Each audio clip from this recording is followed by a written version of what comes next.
صلی اللہ علیہ وسلم نے فرمایا کہ لَيَأْتِيَنَّ عَلَى النَّاسِ زَمَانٌ لَا يُبَالِ الْمَرْءُ بِمَا أَخَذَ الْمَالَ أَمِنَ الْحَلَالِ أَمْ مِنَ الْحَرَامِ۔ صحیح بخاری کی روایت ہے کہ اللہ کے نبی صلی اللہ علیہ وسلم نے فرمایا کہ ایک وقت آنے والا ہے کہ آدمی جو لقمہ اپنے پیٹ میں اتارے گا، آدمی جو کمائے گا، مال لائے گا، آدمی پرواہ نہیں کرے گا کہ میں حلال لے کے آ رہا ہوں کہ حرام لے کے آ رہا ہوں، نہیں اسے پرواہ ہوگی۔ اسے پرواہ ہوگی اپنی خواہش کی پرواہ ہوگی، اسے پرواہ ہوگی پیٹ کی پرواہ ہوگی، اسے پرواہ ہوگی آل اولاد کی پرواہ ہوگی، چاہے آل اولاد کو سارا دن محنت کر کے شام کو لا کے حرام ہی کیوں نہ کھلا دے، پرواہ وہی ہوگی۔ وہ زمانہ بھی ہم دیکھ رہے ہیں، وہ وقت بھی ہم دیکھ رہے ہیں، وہ لوگ بھی ہم دیکھ رہے ہیں۔ بعض لوگ تو ایسے ہیں کہ جن کے سامنے حلال کی بات کر لو، لقمہ حلال کی بات کر لو تو وہ آگے سے آپ کا مذاق اڑانا شروع کر دیتے ہیں،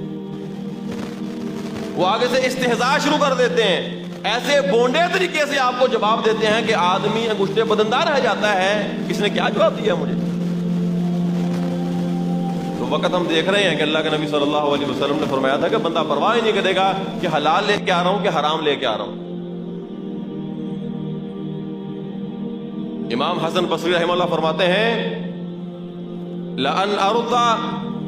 دِرْهَمًا مِّن شُبْهَةٍ احب الی من اتصدق بمئة الف۔ کہ لوگو ایک طرف شک والا ایک درہم ہو، شک والا ایک درہم ہو، دوسری طرف 1,00,000 درہم خرچ کرنے کا موقع ہو تو میں 1,00,000 کی بجائے شک و شبے والے 1 درہم سے بچنا پسند کرتا ہوں۔ 1,00,000 درہم نہیں خرچ کروں گا، بلکہ یہ سوچوں گا کہ جو 1 درہم کما رہا ہوں اگر اس میں شبہ بھی ہوگا، اس میں شک بھی ہوگا، میں اس کو چھوڑ دوں گا، میں نہیں کماؤں گا۔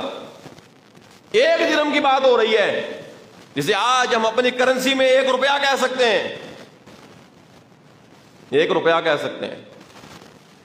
اور ہم نے کہنا وہ چھاڑ یار روپیے دی کہڑی گل ایڈا صوفی بنیا کر، کوئی نہیں نگاہ جا اللہ دے سپرد، ہر چیز ہضم ہونے بسم اللہ پڑھ کے کھایا، کوئی نہیں۔ فرماتے ہیں کہ 1 درہم بھی شبے کا ہو، دوسری طرف 1,00,000 درہم خرچ کرنے کا اجر ہو، میں 1 درہم شبے کا وہ چھوڑنا پسند کروں گا۔ مسلمانی تو یہ ہے، اسلام تو یہ ہے، تقویٰ تو یہ ہے۔ اللہ کے نبی صلی اللہ علیہ وسلم نے فرمایا تھا اپنے صحابی کو، اگر تو بندہ بننا چاہتا ہے، بندوں میں سے بندہ بننا چاہتا ہے، اللہ کا بڑا عبادت گزار بننا چاہتا ہے، تو اللہ تعالیٰ کی حرام کردہ چیزوں سے بچ جانا، محرمات سے بچ جانا۔ اس لیے پیسہ ہی سب کچھ نہیں ہوتا، پیسہ ہی سب کچھ نہیں ہوتا، حلال کا پیسہ سب کچھ ہوتا ہے، حلال کا پیسہ سب کچھ ہوتا ہے، آپ کی دنیا بھی ہوتا ہے، آپ کی آخرت بھی ہوتا ہے۔ ورنہ کل قیامت کرو جب رب کبریاء نے اپنے سامنے کھڑا کر کے یہ پوچھ لیا کہ مال کہاں سے لایا ہے اور کہاں خرچ کر کے آیا ہے، وہاں پہ جواب دینا پڑ گیا، خلاص ایک روپیہ بھی چھوڑ دیں، یہ باتیں چھوڑ دیں، یہ بہانے، لو جی آج تو ممکن ہی نہیں ہے، بندہ نہ چاہتے ہوئے بھی اس کام میں آ جاتا ہے، جی بچ ہی نہیں سکتا بندہ، جتنا بچ سکتے ہو بچو، فاتقوا اللہ ما استطعتم، جتنی استطاعت ہے، جسے استطاعت کہتے ہیں، بہانے نہیں، جسے استطاعت کہتے ہیں، آخری قدم تک جا کے بچ کے دکھاؤ، اللہ تعالیٰ بچائے گا۔ اللہ کے نبی